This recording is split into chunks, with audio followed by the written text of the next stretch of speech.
Hello everyone, here we are, day 6 of our reflective tarot reads, and today is Yesod of Chesed.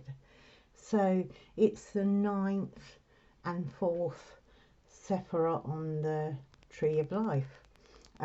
If you enjoy what you see, as usual, I'll say the same old spiel. Please like, subscribe, comment. It'll help grow the channel, and as it's new, really appreciate it. And if there's anyone else who you think will benefit from it or enjoy it, feel free to share it. Okay, so and the other thing, the practice of counting the Omer and the reflective tarot reading, if you want any more information, the link to my blog is below. Just follow that link, and I think it's Shoots of Spring, the article, and it will give you a little bit more insight into what I'm doing here. Okay, so we'll start off. I've done the same thing because I use these in the morning as my reflections with counting the Omer.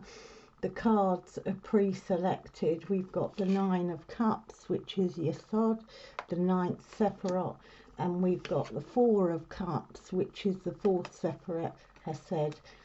The major arcana I've selected because I think the energies, the archetypal energies, reflect this particular Sephirot of Yesod. The Oracle card from the Rumi Oracle deck is pulled randomly, and today I have pulled the Cloak of Christ. So I'll read you what Rumi says, what's written in this Oracle deck. In the school of humanity, when you become intimate with God, you reside on the King's throne and teach the angels the nature of the divine. My sacred brother, he who shares my heart and yours, beating as one in harmony with the great unending love, brings you the mantle of his protection. Do you imagine that there's any part of your life, of your body, of your soul, that's outside the realm of this divine love and protection? Offer all to him, leave nothing cast aside. He and I together receive you absolutely without condition now. The compassion born out of our own struggles tempers the karmic weight of divine justice. We have been through the same journey you are taking now, sweet divine soul. In oneness with the divine heart, we know of your efforts and your struggles. So what is bestowed upon you now is the restoration of forgiveness, of kindness, of mercy. My sacred brother speaks to you. He shall receive your darkness and your light, the angel of your heart and the demon of your fear. Nothing is greater than my brother's love for you. Nothing is greater than my holy passion for you. Take refuge under the cloak of Christ, the mantle of my sacred brother, and know that you are held in our loving sanctuary. I think they're beautiful words. But what really blew me away, I mean, the art's lovely. That's, by the way, if you're wondering about the artwork on these cards I've been using daily, it's Razuli, I think that's how you pronounce. He does what's called fusion art, and it was really stunning artworks. What drew me to the cards, I love it. Plus I love Rumi. But what I found really stunning about this card is on the day of Yesod, which is about it's about union, it's about the foundations, intimacy. It's actually related bodily to the genitals and to the birth canal. So it's actually about this divine union. I call it the spiritual bedchamber. So it's like this union of all things, the sense that all things are one. So what blew me away about this, and I think really kind of amplifies what Yesod is about, Yesod in Chesed is about, is that Rumi was a Sufi from the Islamic tradition, talking about Christ, in terms, I think he was talking in terms of Jesus rather than the Christ consciousness, or it could be both. But Jesus from the Christian tradition, on a day that we're doing counting the Omer from the Jewish tradition, the Kabbalah, the Tree of Life, and I'm doing the reflections with tarot cards, which are a spiritual tool used by many traditions. So it's just the union of all those things on today, and this sense of the oneness, and that we're all on a journey, whatever tools we use in our spiritual journey, or whatever path we travel, whatever tradition we're in or not having a tradition, you know, it's that spiritual journey, and it's the union. And I just thought it kind of typifies the union of all that, you know, this not having this perception that one union's, one path's right and another isn't. Yeah, so a beautiful card, but also talking about the oneness and the passion and the love and the protection, the grace and the mercy, the justice, kind of talking about the whole Sephirot, really. So yeah, a great card. So the first card of the Major Arcana that I have picked is the High Priestess. She's lovely. I really, really like the High Priestess. But she is, she's what I see as the Divine Feminine. She's got the moon there. She's holding the Torah in her hand, and in the background between the two pillars, which could be seen as the two pillars of the tree, the pillar of severity, the pillar of mercy, she sat there with pomegranates behind her. The pomegranates are pretty sacred.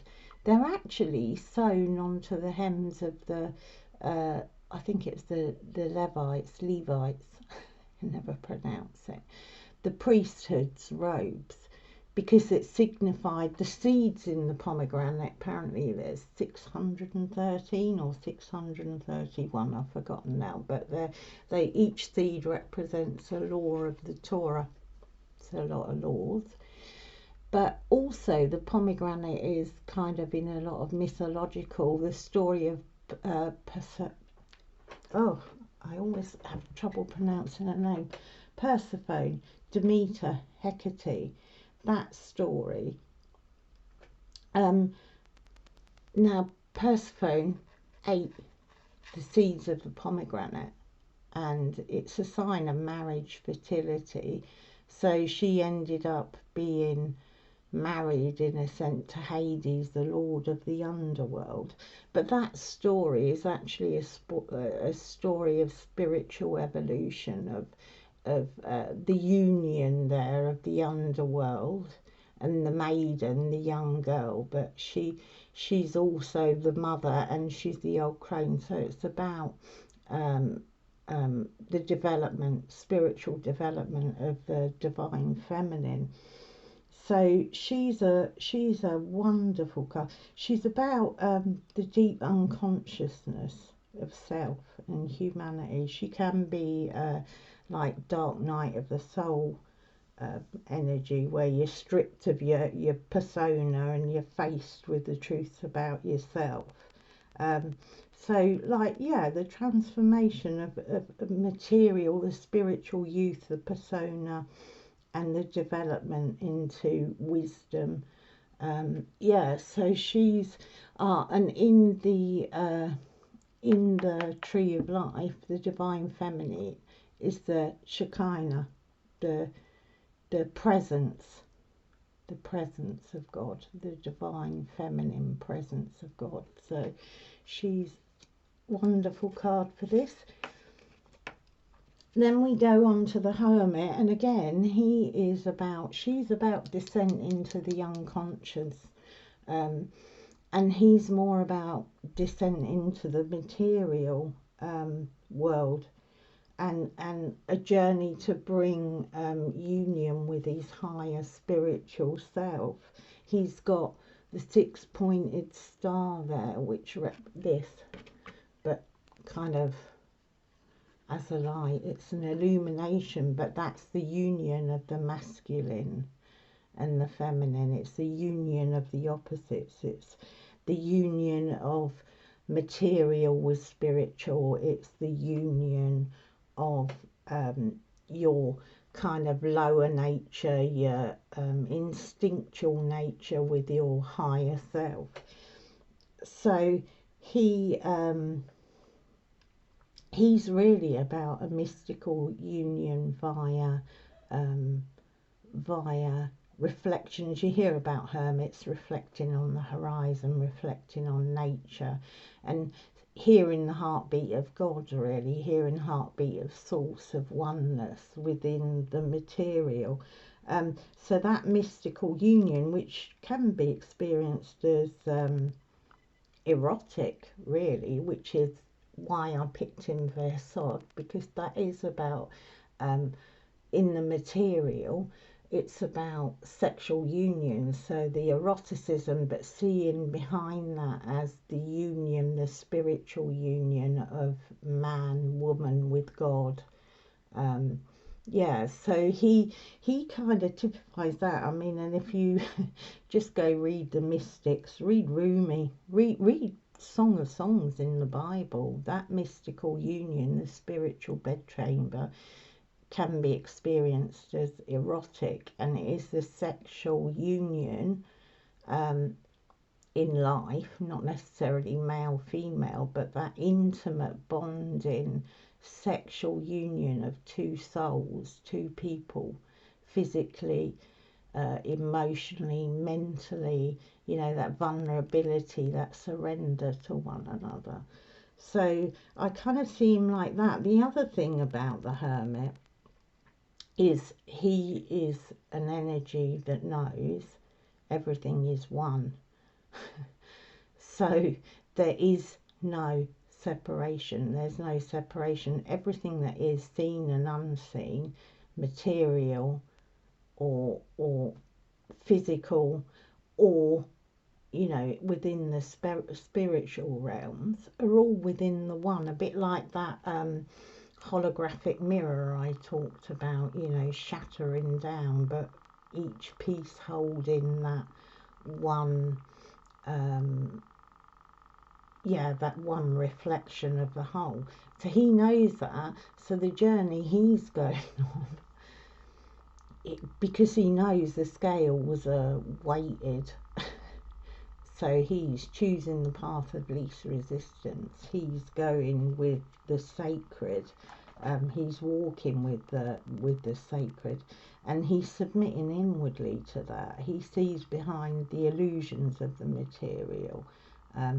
The shadow of him is this immaturity and seeking that desire, that intimate union, either with kind of sexual addiction, drugs, shopping, gambling, whatever, kind of avoiding that innate desire we've got of Yesod, which comes from source, for intimacy and union and bonding. It's the foundation of our desire. So yeah, I think that explains Yesod really well. And then we come to the Tower. It's another one like the Death card that everyone goes, you know, they don't really like. But actually it's about equalising and bringing balance, kind of balance between, we spoke of, you know, the balance within the tree of Gibberah, you know, as the tree goes down, the balance is between the two Sephirot. And this is kind of a balancer of our ego, our outward going ego, and our inner. So the Hod and Netzach, so Netzach being your outward ego, if that gets too huge, then you can get, you know, things can get off track.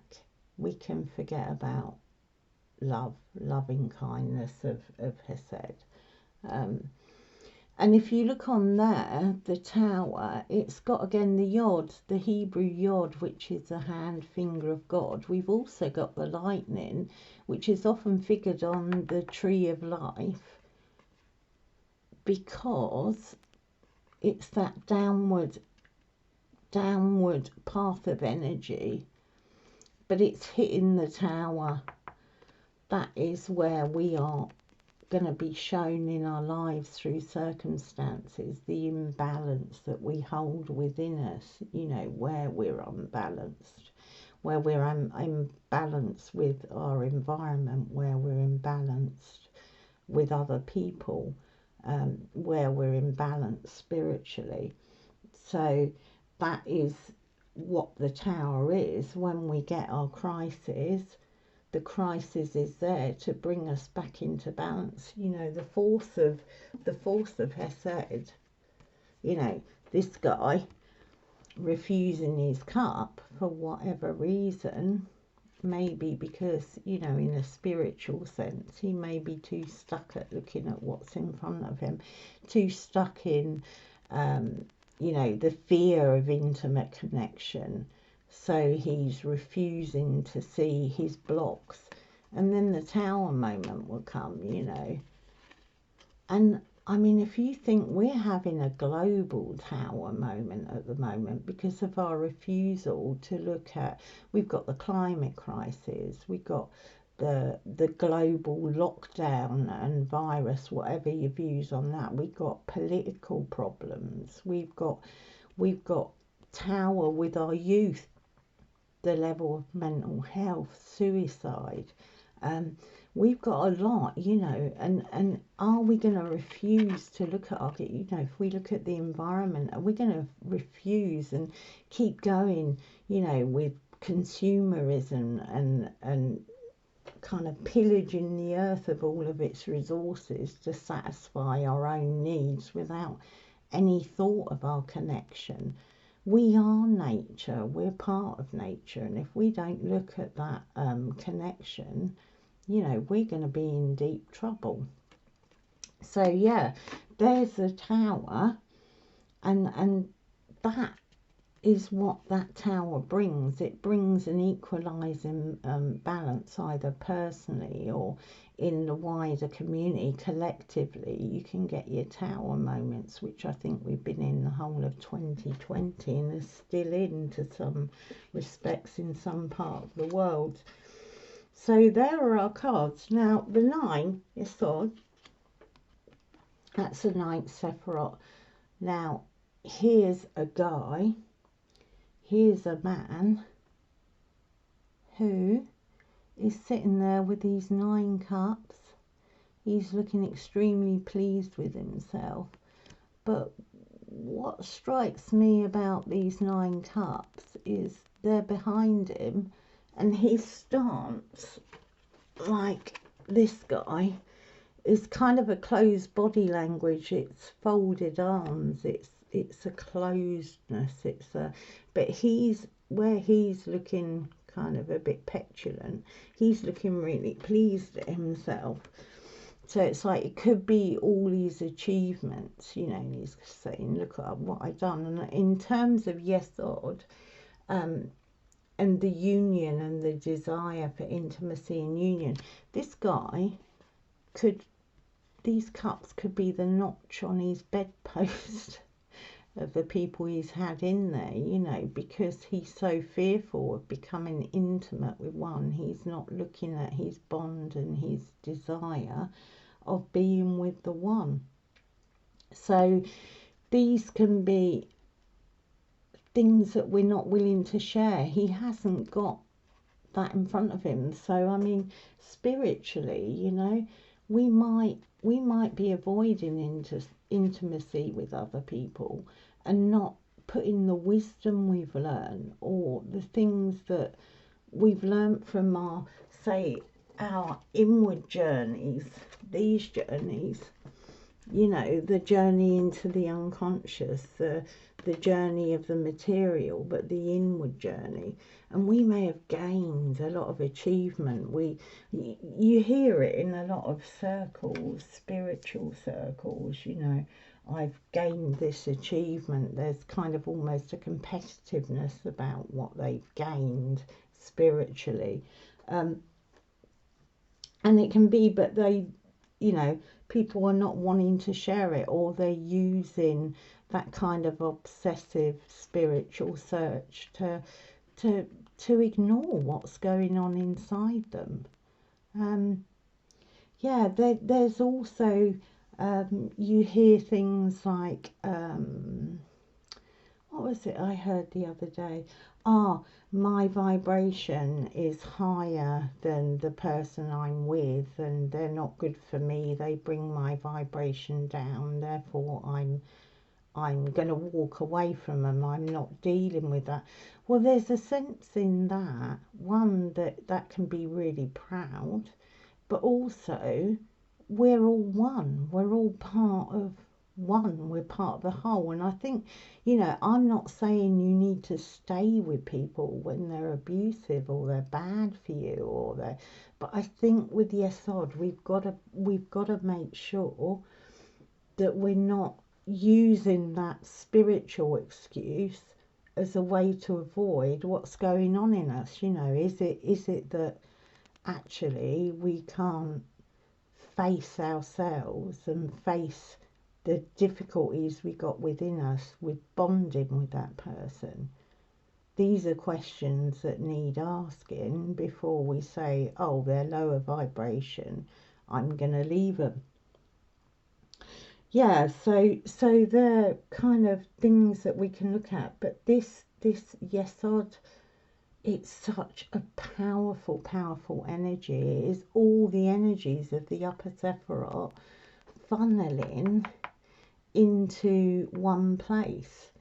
So it's a real, you know, this equalizing, this balancing of the tower energy. Now, if we do the work, the tower, you know, depending on how rigid we are with our beliefs and our thought lives and the way we behave, you know, I mean, if we're really stuck in any kind of addiction, if our desire for intimacy is kind of channeled out into addictive or obsessive behaviours, you know, like sexual addiction or addiction with alcohol, drugs, consumerism, anything really, exercise, anything, even spirituality, it can come out as. But if we are really rigid and we're not going to look, at some point or another, that is going to lead to a tower moment, you know. I know with alcoholism, people end up with their life at rock bottom. You know, they fall out of their towers. They lose everything they've got because that desire for bonding and connection is, you know, satiated with other things, you know. So, and also, like, if we build our towers high, if we become really kind of, you know, they say about the ivory tower, you know, we're stuck up there and we've got these rigid belief structures or thought processes. I think I talked the other day about dogma, you know, scientific dogma, where you won't see anything other than what you believe. Those towers can come down. We need to be open to whatever's coming, not to this. I mean, I know within science there's scientists who've kind of thought outside of the box, and they're kind of rejected because of the dogma of mainstream science, you know. So there's a sense that we need to be sure that we're not being like this guy with all the cups behind him with no thought of the impact of those achievements, whatever they are.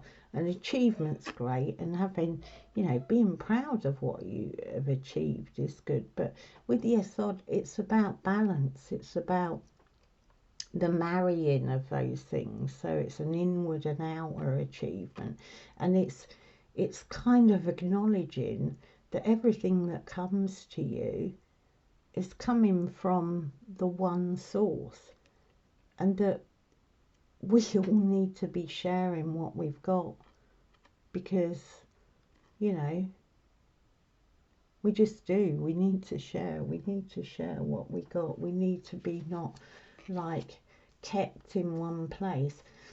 And with the Yesod, it's such a beautiful, potent, powerful energy.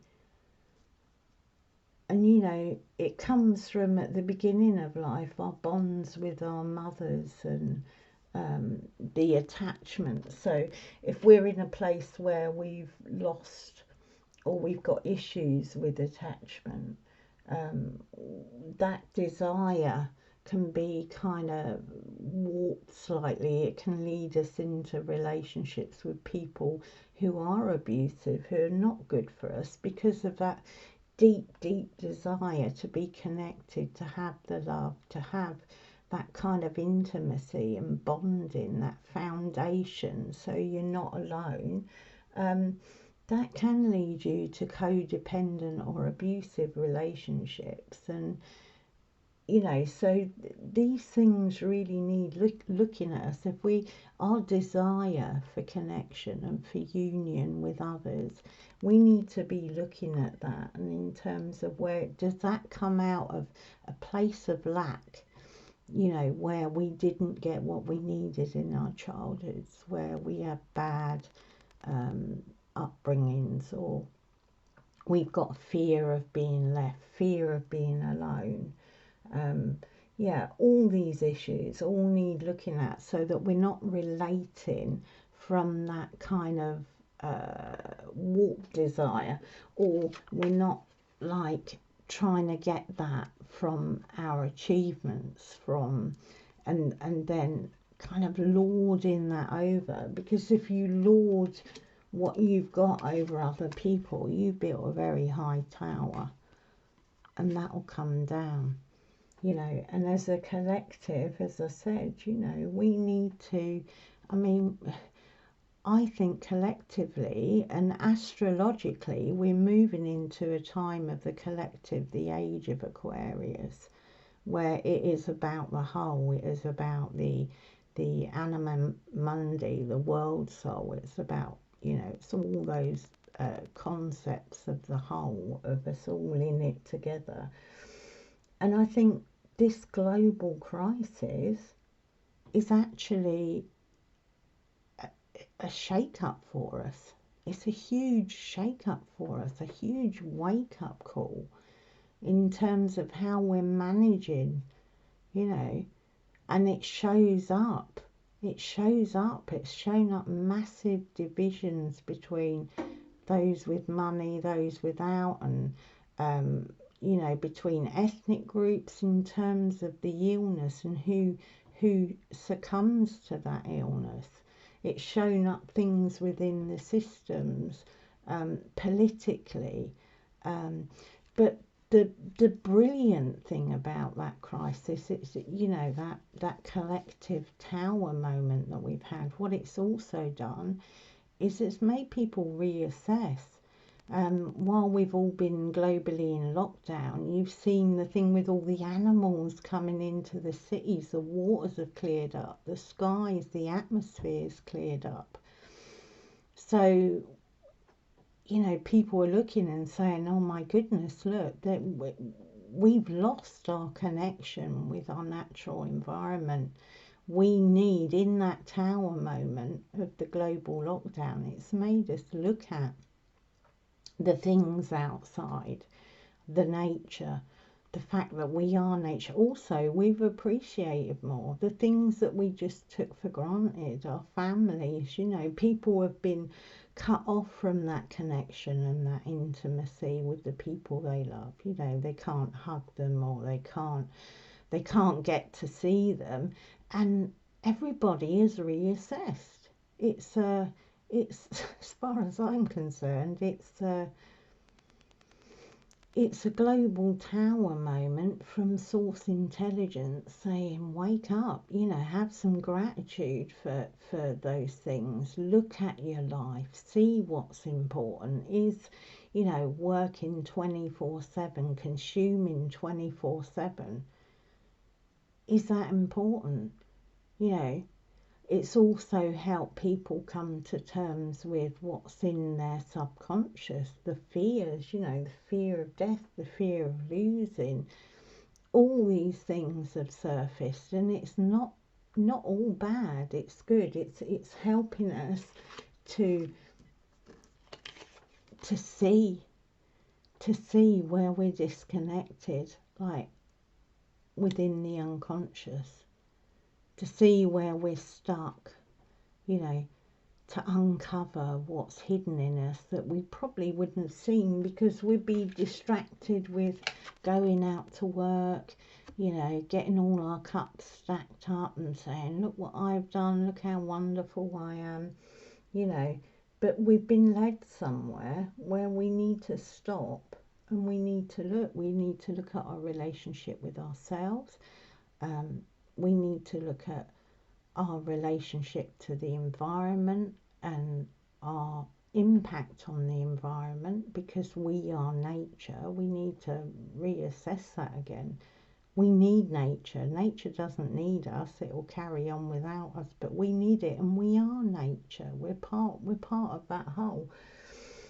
You know, so there's that sense of a really big reassessment, and it holds massive hope because people are changing how they're living. They've changed how they view. There's been massive, like, people spiritually awakening, you know, going on a spiritual, because the crisis has driven them inside and driven them to look at philosophical issues of life.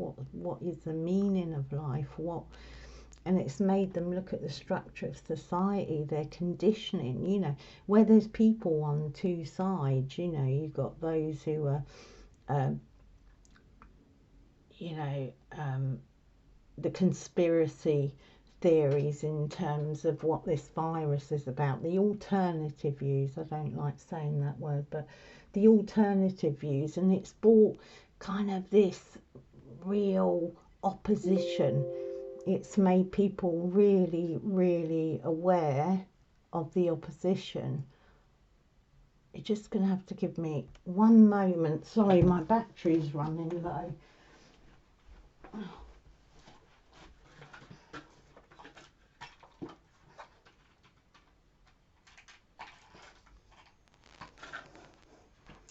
Whoops, sorry about that. Yeah, the battery's running low. It's plugged back in now. Yeah, so there's this sense of the opposition, you know, where people's views are not married, where they're on opposite sides of the fence. You know, this is a time, it's an opportunity, it's a tower moment. You know, all the factions within society, do we want to carry on like that, or do we want to listen to each other? Do we want to develop a kind of intimacy with each other in light of we're all human? We may have different views, but we're all human. We're all part of the human race. We've all got to live together. So yeah, it's a massive, I mean, that's an unbalance, Yesod, that kind of like opposition, and then the fighting, the kind of banging of horns of the opposition.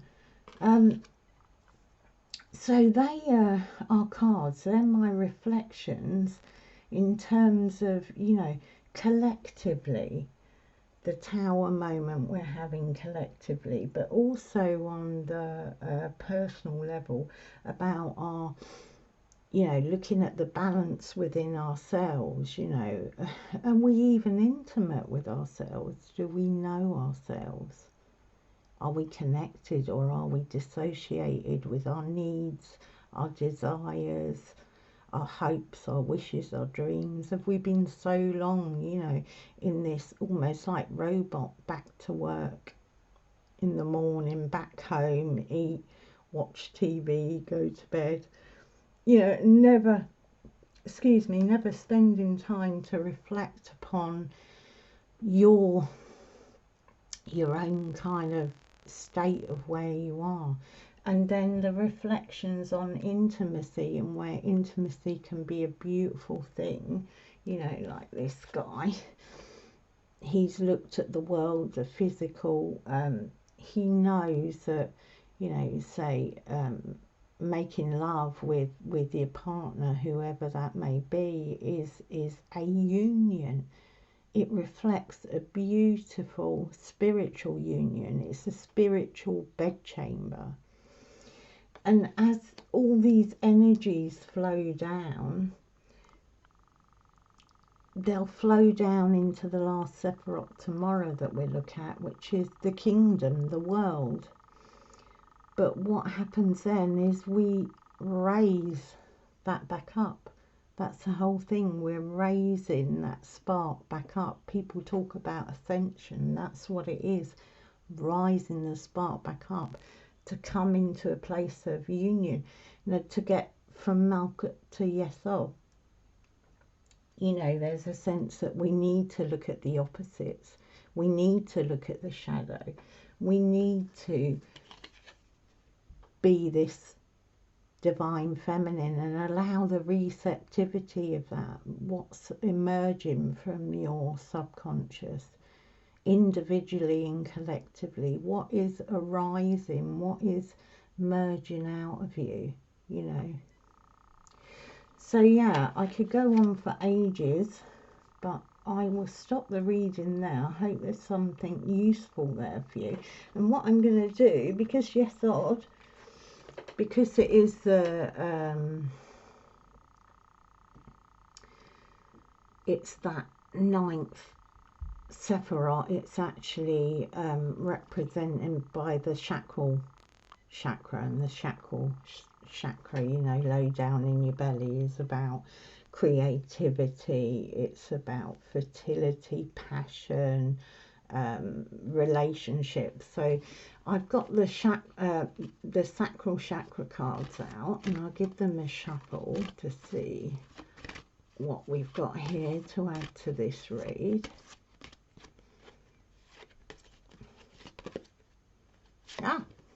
And we got creativity. So yeah, creativity.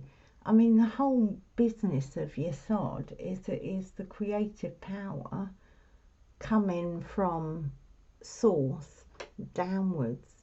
It is the whole act of creation. So it's a beautiful card to have. So, and it's about, you know, creativity is about passion. You know, when you passionately make love, you know, when you passionately paint, when you passionately create anything that your heart is in. What is your heart in?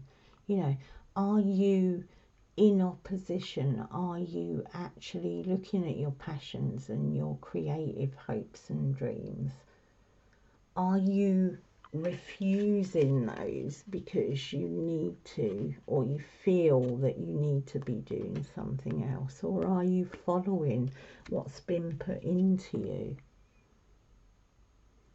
You know, go and do, make time for creativity.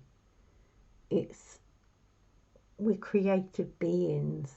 It's so innate in us, this creativity.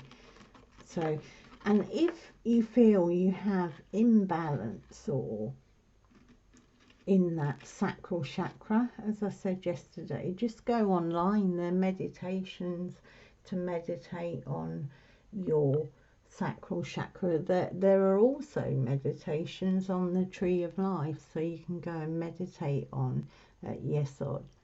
you know, or Hesed. And I'm going to do a little bit of a read to see if there's any personal messages that want to come through. But yeah, just think of Yesod as the spiritual bedchamber. It's where the divine masculine, the divine feminine come together. It's where the opposites come into union. It's mystical union. It's also union. You've got to start with the material, union to yourself, to others in relationship. And you've got to look honestly and openly, because when you want to turn the other way and raise your spike, you've got to go through your soul. You've got to, if you want a spiritual walk, that's where we're taken to, the realm of the unconscious, the realm of the opposites. And we have to do our inner alchemy. Okay, so I think they're shuffled enough.